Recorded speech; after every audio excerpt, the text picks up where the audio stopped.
En este segundo vídeo seguimos con el tema, ¿de acuerdo?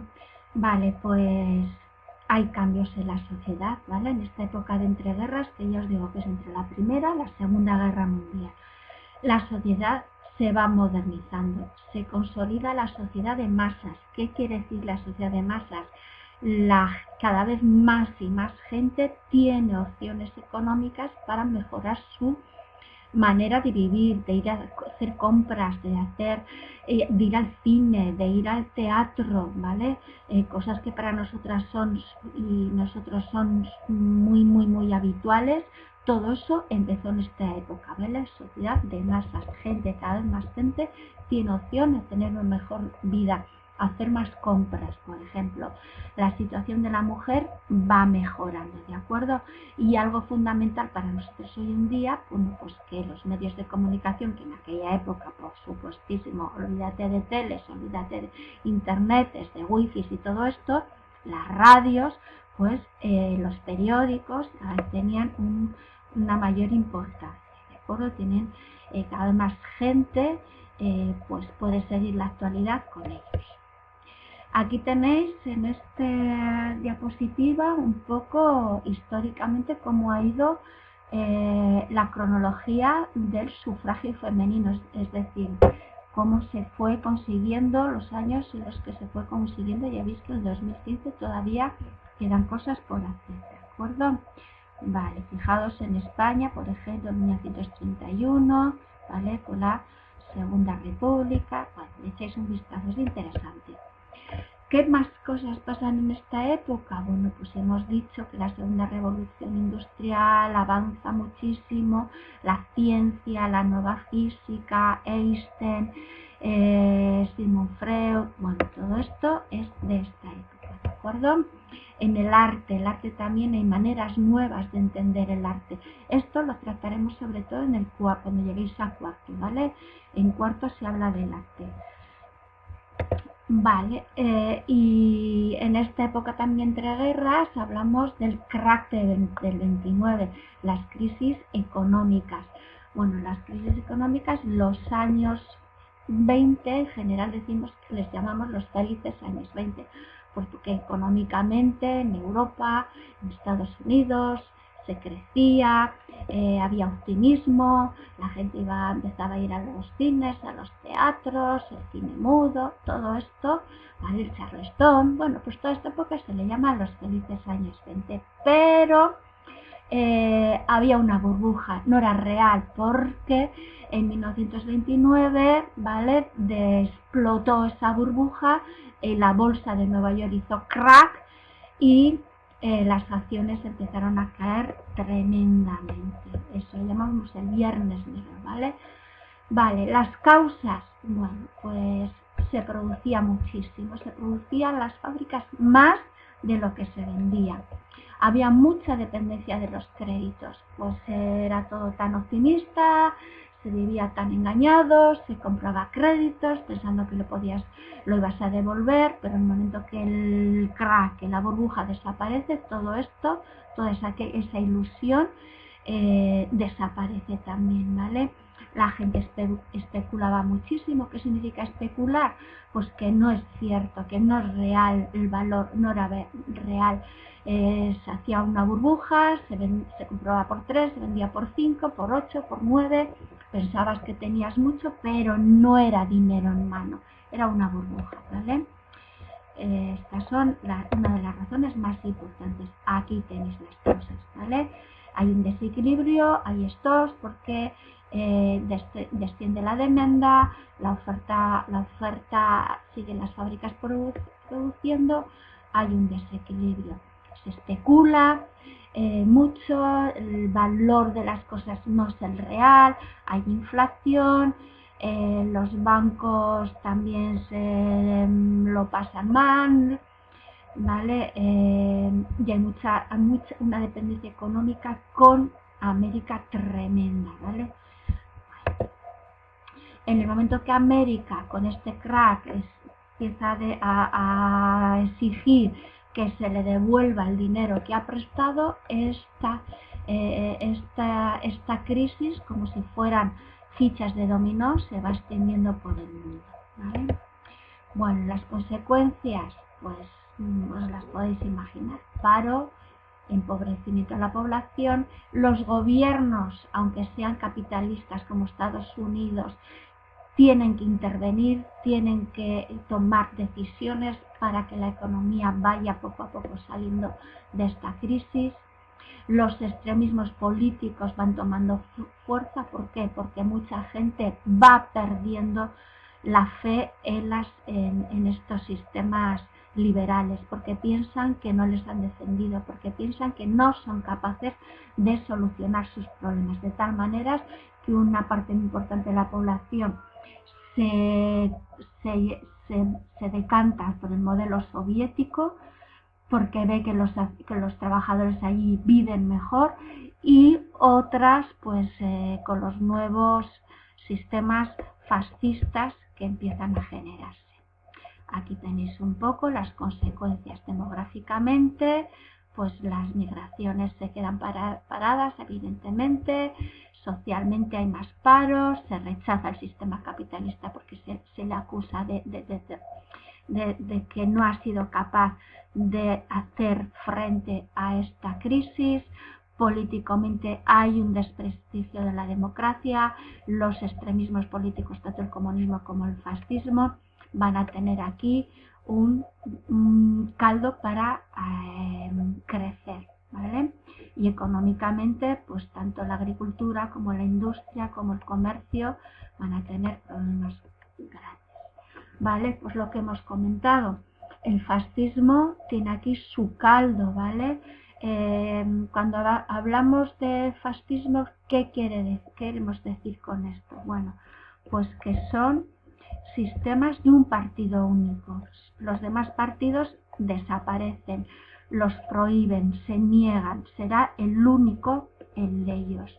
Hay muchas movilizaciones de la gente, de las masas, hacen mítines, desfiles, la gente desfila con ropa militar como si fueran soldados. Hay un culto al líder carismático que puede ser en Italia Mussolini, el Duce, ¿vale? El jefe, o en Alemania Hitler, o también Franco en España, el caudillo.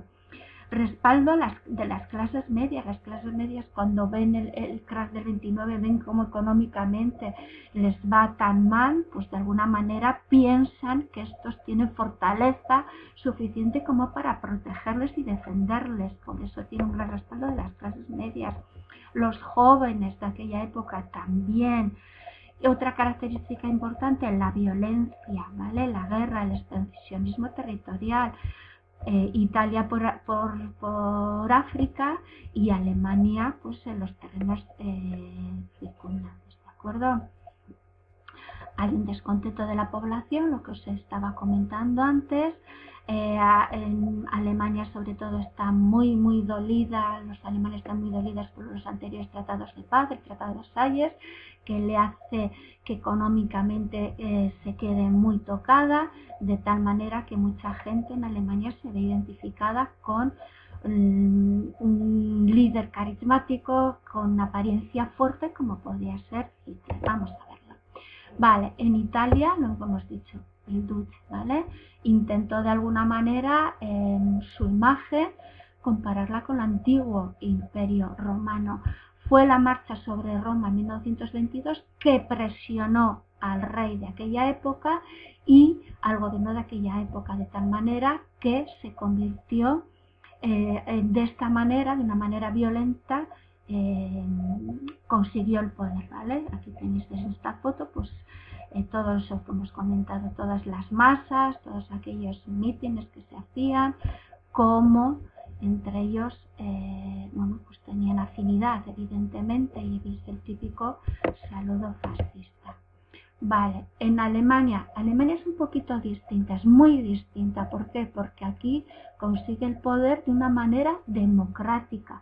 En un primer momento sí que dio un golpe de estado, pero que no le salió bien, estuvo en la cárcel, allí escribió su famoso libro y cuando salió, bueno, pues si no puedes con ellos, únete a ellos, y lo que hizo es se presentó a las elecciones democráticas consiguió poco a poco y al final se quedó con el poder, ¿vale? En 1983 consigue ser nombrado, ¿vale? Y a partir de este momento, bueno, pues irán desapareciendo tanto en Italia como en Alemania los demás partidos, quedándose solamente ellos.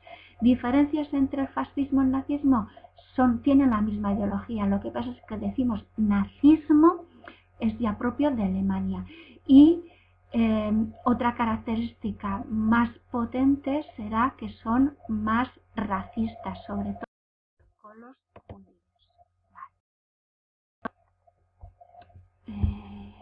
Siguiente. Vale, aquí tenéis un poco la cronología, ¿vale? Para que la veáis. Llegamos a la Segunda Guerra Mundial, ¿vale? Los años importantes, ¿vale? Situarlos bien, 39-45. Las causas, no hay una, no sale de la noche a la mañana, ¿de acuerdo? Es la Segunda Guerra Mundial, ni la primera ni ninguna. Vale, hemos comentado el Tratado de Versalles, por el cual Alemania económicamente está asfixiada. Eso crea un rencor muy grande por parte de Alemania, por el que el fascismo le va a ser fácil recoger todo ese descontento. La crisis del 29, lo mismo, los excesos del fascismo, las debilidades de las democracias, los pactos que se van generando en los años anteriores, ¿de acuerdo? Vale. En esta diapositiva veis un poco cómo se va generando, ¿de acuerdo? Los bandos, importante, ¿vale? Seguramente en el examen tenéis que tener claro quién con quién y tener un poquito claro también la cronología, qué está antes, qué está después, ¿de acuerdo? Mirad, en el eje está Alemania, está Italia y luego Japón.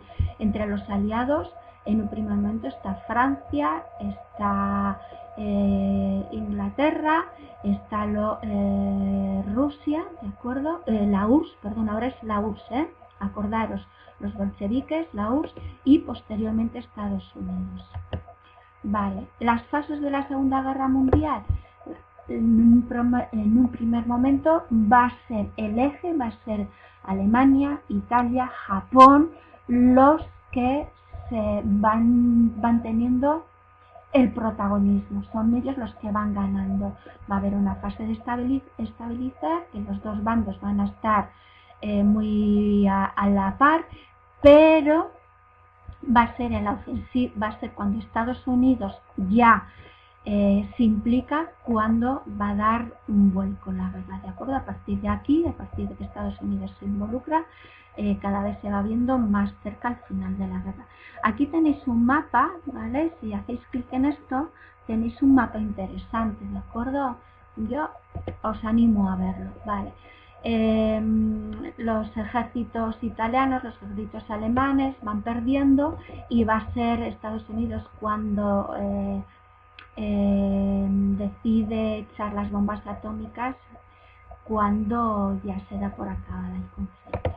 Vale, aquí las tenéis, Hiroshima, Nagasaki, vale. Las conferencias de Potsdam y de Yalta son las que van a marcar ahora los acuerdos entre los vencedores. Aquí tenéis a Stalin, ¿de acuerdo? Aquí lo veis otra vez, ¿vale? Pues los principales dirigentes de los aliados de aquella época van a poner las bases para los años siguientes. Consecuencias, pues las de siempre, por desgracia, humanas, económicas, geopolíticas. ¿Qué quiere decir con esto? Pues a partir de ahora el mundo se va a dividir en dos bloques, el bloque capitalista y el bloque comunista. Va a haber una descolonización. Habíamos empezado hablando del colonialismo. Bueno, pues aquí ya empiezan esos países a ser independientes. Estados Unidos, Europa ya se va quedando cada vez más atrás, y sigue siendo importante, por supuesto, ¿vale? Pero va a ser Estados Unidos la que lidera uno de los bloques y el otro bloque lo va a liderar la URSS con su comunismo. Como tenéis aquí un poco explicado los mapas, ¿vale? Cómo que está antes de la Segunda Guerra Mundial, cómo queda después de la Segunda Guerra Mundial.